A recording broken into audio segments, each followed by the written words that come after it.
哎，大家好，我是早漏。6月5号，星期四，今天时间早，现在5点12。今天来个35公里，前30公里渐加速，最后5公里冷身。昨天是速度训练，今天是一个长距离，从慢开始一直到最后快。但是今天的长距离跟以往比，就是跟以往的30或者35公里，甚至40公里渐加速比，最后那个5公里要把速度稍微的放慢一点。因为昨天是强度课，就我这长距离的渐加速是这样的，给之前没听过的小伙伴再说一下。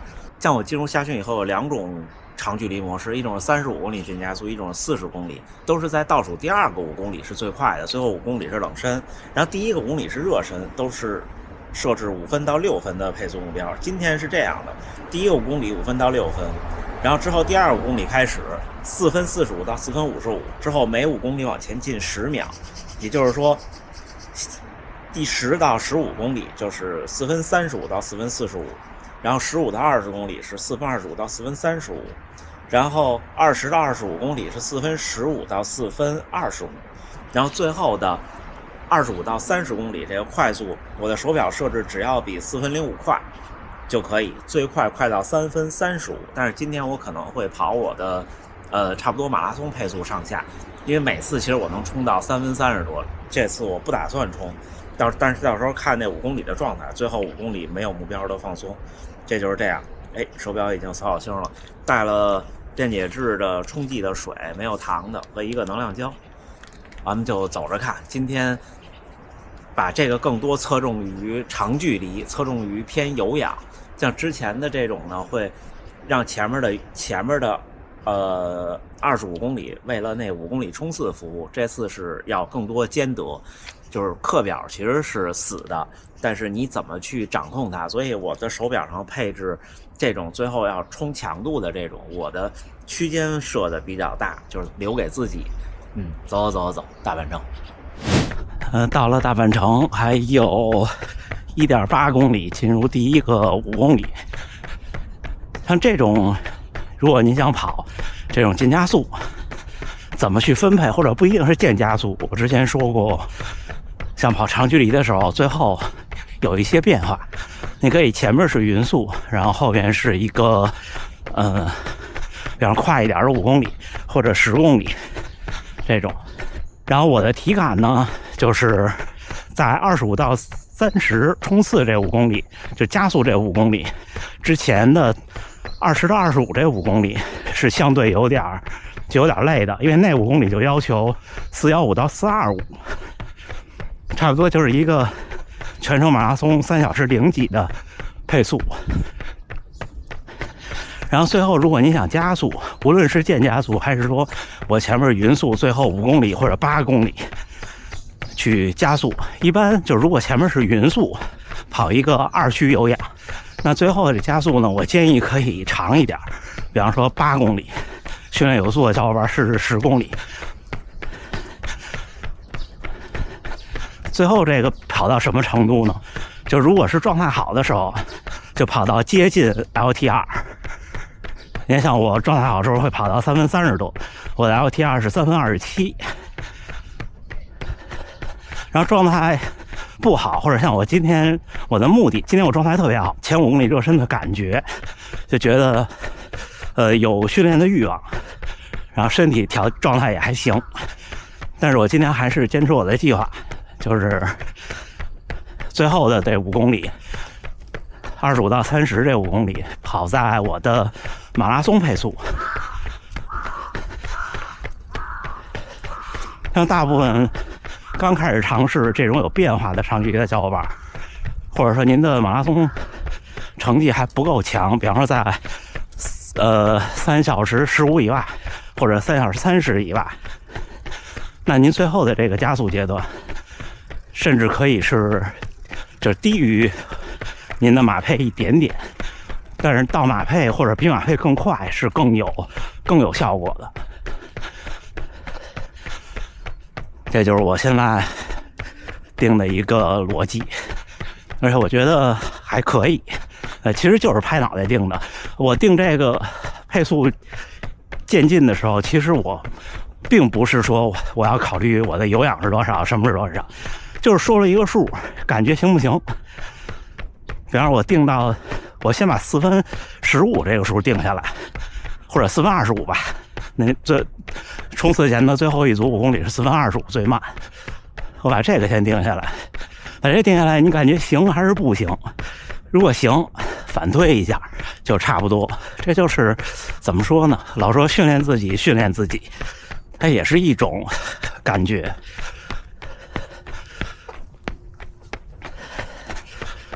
包括算距离，你看我到这儿4公里，我现在回到喷水池1公里，正好就第一个5公里结束，然后呢就每5公里一个折返，最后那快的那5公里不去跑上坡，就差不多了。然后最后一个到30公里在这儿结束，从那儿跑回喷水池1公里，从喷水池再回我们家4公里。这就是你训练的多了，好多东西慢慢就会有。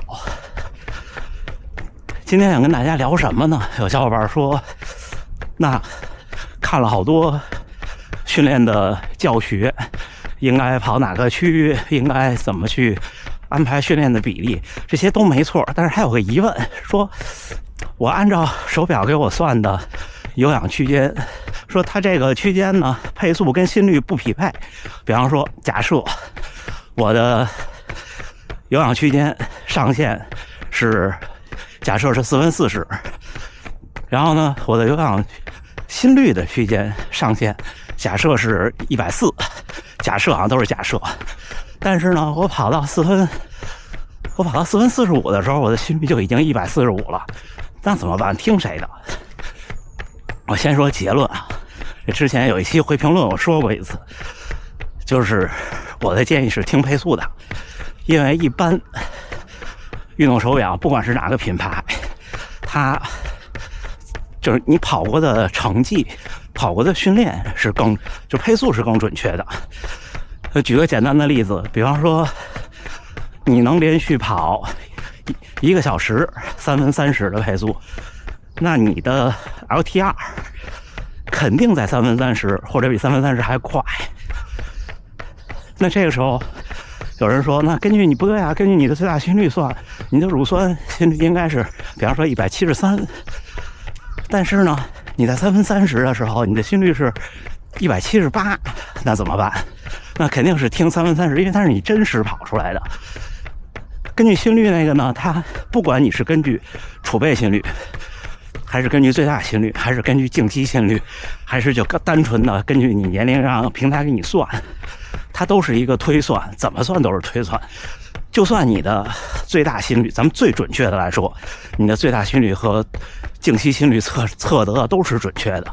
在这种情况下，这种划分其实也是推算，因为有的人可以在高心率更耐受，有的人呢，就是他心率上涨的那个曲线，它是个对数曲线，但是每个人呢对的程度不一样，所以还是要因人而异。除非你用科学的办法把每个区间都测出来，这样你在跑步机上测血乳酸可能是有办法的。所以大部分平台对心率区间的划分都是基于经验科学，而配速不一样。像我刚才说的，你能3分30配上跑1个小时，只要 GPS 是准的。就现在我们双频 GPS 就这种环境，或者北京那种路的宽度和楼的密度绝对没问题，差不了多一点，上下1秒，那你的乳酸阈值配速肯定是那样的，否则你不可能实现你这个任务呀，对吧？所以听配速的。但是还有一种情况，就是你没拿你的手表认真跑过，那咱就另当别论。我说这就是你用你的手表跑，不管是哪个平台，或者你都同步到 Strava， 或者都同步到哪儿都没关系，就是你什么都跑过，有点强度的训练，间歇跑、阈值跑，然后拼尽全力的半马，拼尽全力的全马，然后长距离的有氧跑，你都跑过，那配速这块儿肯定是要比心率靠谱的，你就这么去想。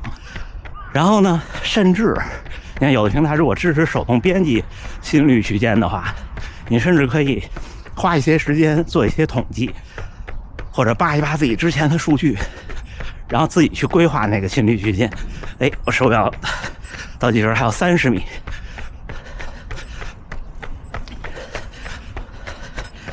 就进入第一个阶段。第一个阶段是4分55到4分45，看看4分45到4分55，对，就是最快跑到4分45。像这种在有氧范围内，或者甚至是在我轻松跑的范围内的这种速度控制，其实是不容易的。对我来说，跑着跑着就跑快了。行吧，那咱们一会儿再聊。马上就下一个5公里，4分35到4分45，喝个水。哈，好，4分35到4分45。刚才上一组卡在了快的边界，有1公里跑到4分44，稍微快了一点。这种就是你前面还是得压住，既然你定了，就按照定的来。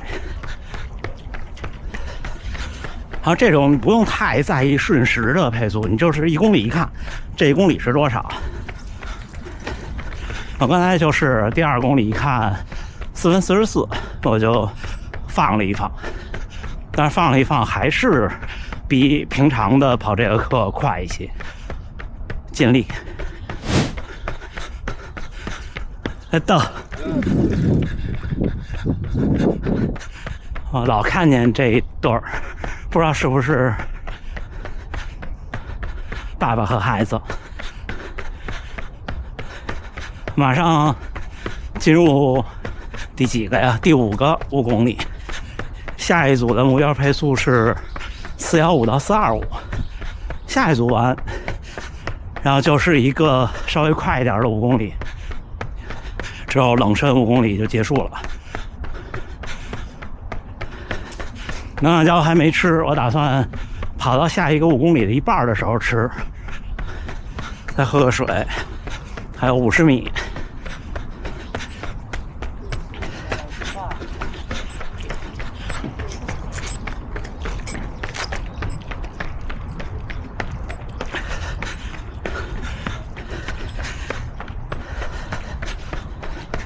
好，进入下一个。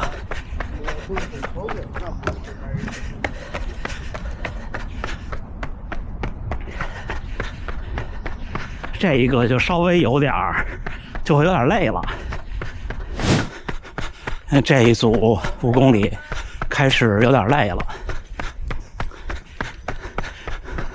还有2公里多一点，就进入最后一个艰难的5公里。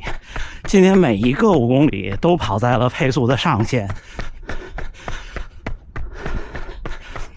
像这种大家就自己张弛有度，有时候状态好，有时候状态不好，这都不好说。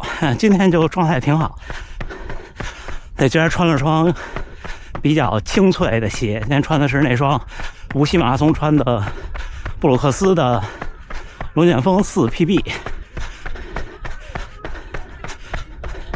没想到昨天跑完那么顶的强度课，今天还能顶起来。但是其实今天不应该顶，应该放在明天。这就既来之则安之。不过就是自己调整的过程中，肯定是你要评估的，不能冒进。准备把这胶吃了，这没有咖啡因的，100千卡。从起跑到现在，应该只吃这一个。但是大家如果也跑35或者30，考虑吃2个。还有100米左右，喝个水，一大水，瞬时配速会降。嚯，这小朋友冲坡呢，太棒了！看。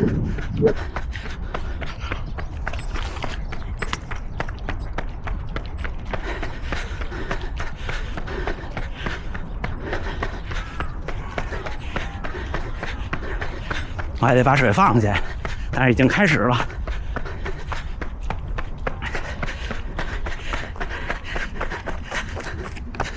就放地下了，因为下一组回来就可以停一下。这个5公里就不去上坡了，差不多这就是我马拉松的配速。加油加油！35。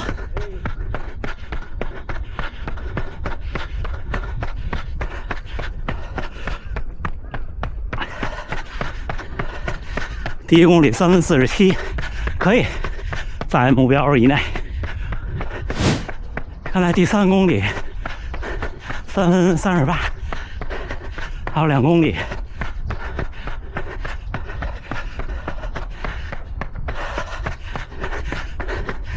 就我昨天要描述的就是这感觉，我知道还有多远到头，就觉得好远。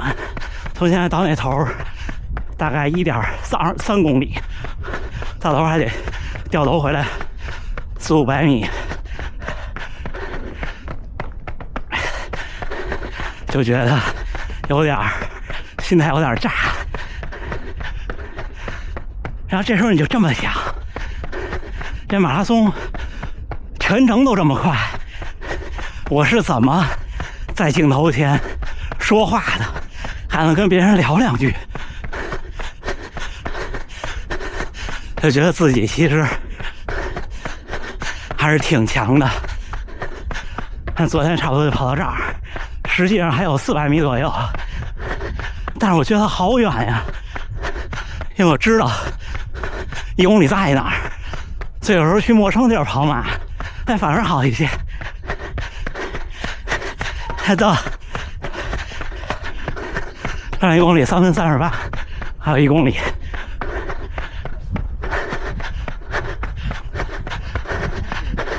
到啊，这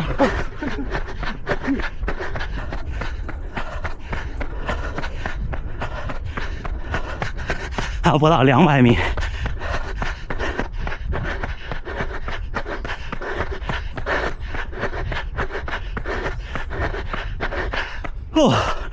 3分40，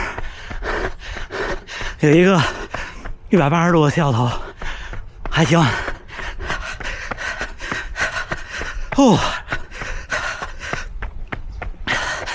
上一个5公里18分19，可以。看看我没擦汗啊，看看真实状态。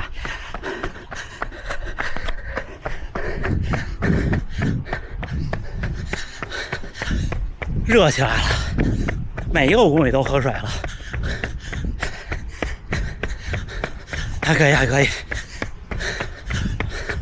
刚才跑到最后这5公里回来到这儿的时候，对面过来一大哥，不知道是拍什么呢，竖版视频，然后喊的是什么大神加油什么的，不知道，也可能是我幻听了，但是估计不会，就是那种很标准的竖版视频那种风格。那我今儿穿这是个印了个北京，只可能是这个，但是啊，你们看这个号，它位置就这北京这地方设计会被号码布挡住。我不知道大家属于哪种啊？我比赛的时候号码布喜欢别的稍微靠上一点，有人喜欢靠下一点。我比铁三那年是用了个号码带，就是系腰上的。一会儿呀，缓一缓。哎，6月5号星期四清晨快8点了。但今天是这双布鲁克斯的龙卷风4 PB，35公里，是一个30公里渐加速加5公里的冷身，整体平均配速4分35，2小时40分35。我看了看，我基本上跑这种35公里就是240上下。所以你想要跑一个马拉松跑进240，真的是挺累的。这还有7公里呢，是不是？看看单圈数据，因为我是5公里一个渐加速，所以手表就会显示5公里一个圈。就我特别期待，就是高驰的 APP 手机那个 APP 可以跟它网页一样，在看训练的时候可以手动选一下几公里一圈。哎，我觉得就特别更好截图，因为有时候跑一马拉松，如果按1公里一次的话太长了，就得分享那运动长途。看看啊，第一个5公里目标配速是5分到6分，我跑了5分09。第二个5公里目标配速是4分45到4分55，我跑了4分48。第三个5公里目标配速是4分35到4分45，我的平均配速是4分39。然后下一个是4分25到4分35，我跑了4分28。然后下一个是4分15到4分20，我跑了4分19。最后一个是3分35到4分05，我跑了3分40，等于最后一个5公里18分20。然后最后这5公里冷身5分05，也还行。就我感觉每次都是跑完强度以后，你的放松跑其实不会一下就能慢下来。这壶水都喝完了，这是又买了一瓶那个全是0那乳酸菌711贴牌那个。好吧，今天跟大家分享这种训练配速大概怎么定，还有就是主要是手表的配速区间，就是你的区间看配速的还是看心率的，不相等的时候怎么办？其实不相等的时候没什么好办法，不相等的时候手动调一下那个心率的，行吧？那不跟大家多说了，最后还是祝大家能努力生活，健康平安，咱们下回再见。